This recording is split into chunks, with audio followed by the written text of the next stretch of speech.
we gather today as diverse and united family, transcending religious boundaries, to address this deep, troubling, and urgent issue that has gripped our nation: the alarming rise in femicide cases in Kenya.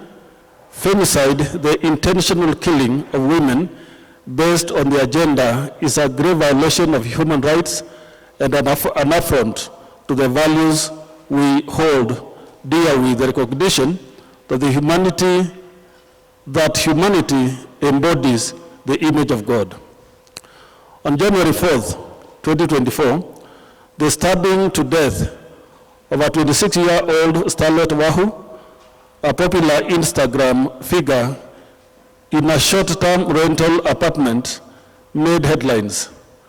On the 14th January, days after the brutal murder and dismemberment of a 20-year-old Rita Waini in Nairobi, with her remains scattered by the killer and some stuffed in a plastic bag, sent shockwaves throughout our communities. Femicide count Kenya, which monitors killings, reported in local news, recorded 58 deaths labeled as femicide between January and October 2022. In 2023, the organization recorded at least 152 killings, the highest in the past 5 years, and 14 cases have already been reported in January 2024 alone.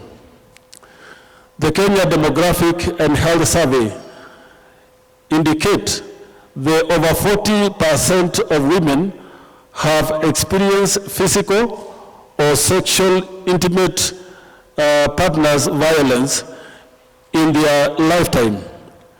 In all these cases, the blame has shifted from perpetrators to the victims. These staggering numbers only represent cases reported in the media and doesn't represent the true count, as on average, a woman or girl is killed every day, often by a close family member. Violence against women and girls is violence against the entire humankind, and should have no place in Kenya or any part of this continent and the world at large.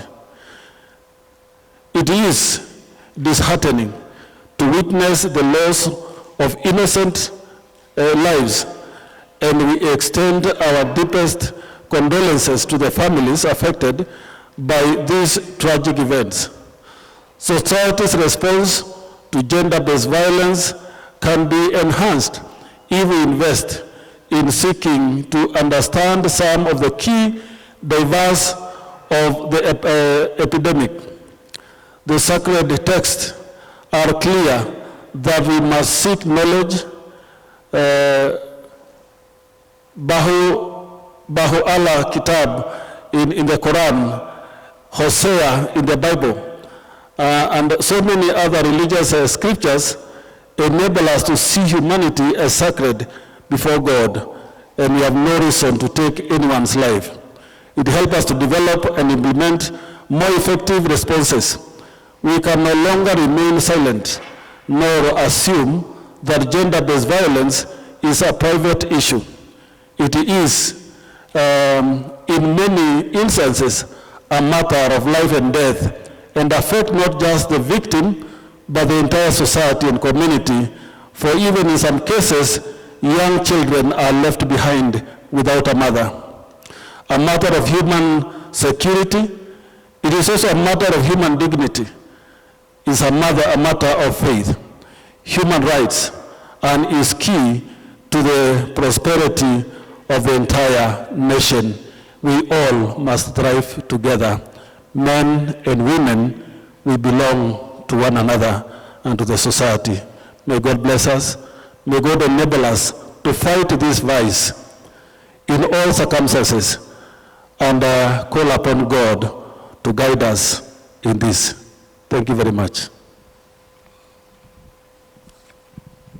We are glad that we have faith-based institutions, not just churches, but also institutions that bring together us from different continents and different countries. We have, for example, Kappa.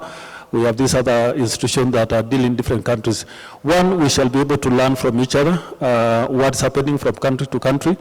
But because we don't have a law enforcement agency, what we can do is try and push our various governments from different countries, so that if perpetrators create a crime, commit a crime in Kenya and run, for example, to Uganda, then we have to press upon countries' collaboration so that they can be able to be apprehended there and brought back to where the offense happened.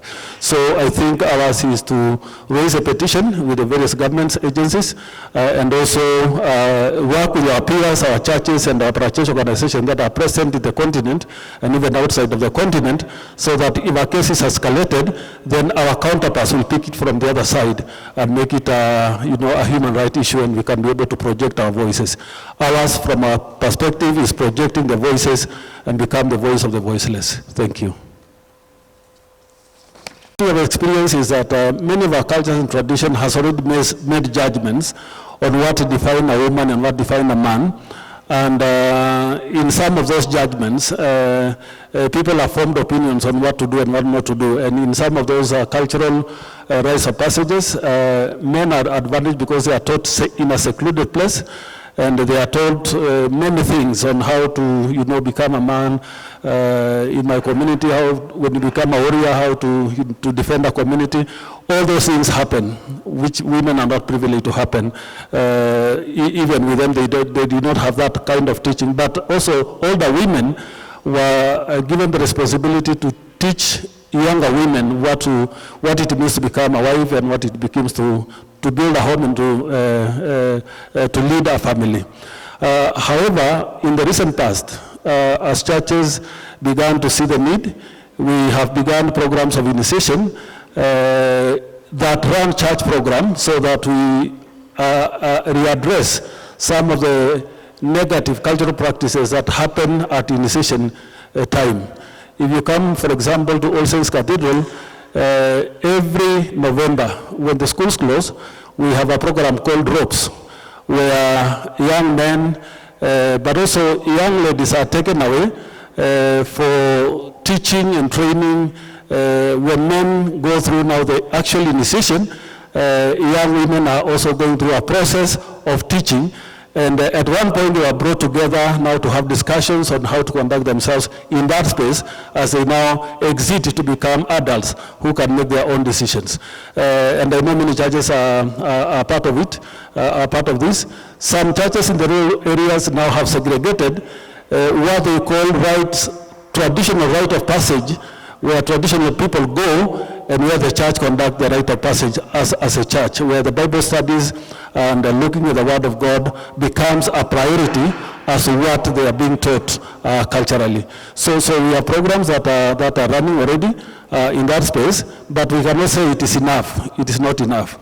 I think it is just a very tiny drop in a big ocean. We need to do more at societal level, community by community, and I think we also need to exchange notes with our Muslim brothers and sisters so that we can ask ourselves, how do they do it? How do we do it? So that we are building a society together. Thank you.